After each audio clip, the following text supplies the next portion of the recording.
My name is Shahid Amanullah. I'm co-founder and CTO of Affinis Labs. Right now, do technology companies bear any responsibilities for, especially in events like New Zealand? Well, it's easy to blame the tech companies because the tech companies are who created the platforms that allow us to do this. But the problem is the bigger social problem because we have to weigh the positives and the negatives. The social media platforms gave us the ability for everyone to communicate to anyone in the world, whether first by texting and posting, and now by live streaming. And that's an incredible benefit if you think about it. Can we definitively say that the benefits of social mediums outweigh their negative impacts? Because it seems probably the other way around could just be as accurate. Well, I think if we stop and look at what social media has been able to do for society as a whole, it's allowed people to stay in touch with each other. It's allowed people to have their voices broadcast, especially marginalized communities. It's allowed people in developing countries to communicate the way that their lives are to the rest of the world and not be ignored anymore. I think these are tremendous advantages, and it's really brought the world closer. And I don't want to give that up in the pursuit of stopping this hateful rhetoric and the speech. Now, technology can play a role, artificial intelligence can play a role, machine learning can play a role, but at the end of the day, it comes down to people. And as a global society, we need to understand how to not just use it responsibly, but consume responsibly. Are these social platforms really creating a meaningful conversation, or just a conversation for the heck of it, for profit making? Yeah, no, absolutely. And you have to look at online technology in much of the same way that we've looked at other big leaps of technology in the past and the cost-benefit analysis. So for example, air travel, right? So how many airline deaths are kind of acceptable before you allow this medium to serve the world? These are, I mean, it's a stark calculation to run, but these are what people have run.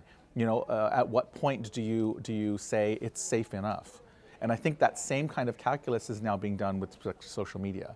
What is considered safe enough for something like live streaming, which is an incredibly powerful tool, where the benefits outweigh the disadvantages?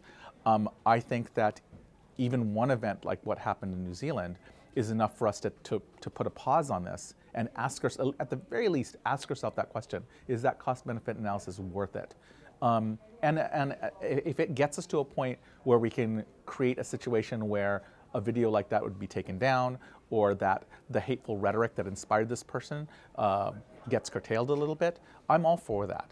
Well, we've seen Google being fined, for instance, or Facebook being fined. Right. Is this really the way forward, or do you see some effective collaborations between what you said, consumers and producers, and then other stakeholders within the social networks, and the technology company and the government, of course? Right. Do you see these collaborations taking place, or we are still at the very rudimentary stage of understanding what really is going on? Well, I think because there's so much confusion about this, I don't think there's as much distance between government and technology companies as you might think. So for example, both Google and Facebook have said openly that they're actually open to more regulation, and that regulation would actually help them craft their product better. So for example, when GDPR came out in Europe, a lot of the technology companies actually embraced it because they said, well, at least we have a guideline now with which to work where government and private enterprise are on the same line. So I think we need to actually follow the model of Europe and try to create a framework where people's privacy is protected, their safety is protected, and there's a specific set of guidelines that technology companies can say, okay,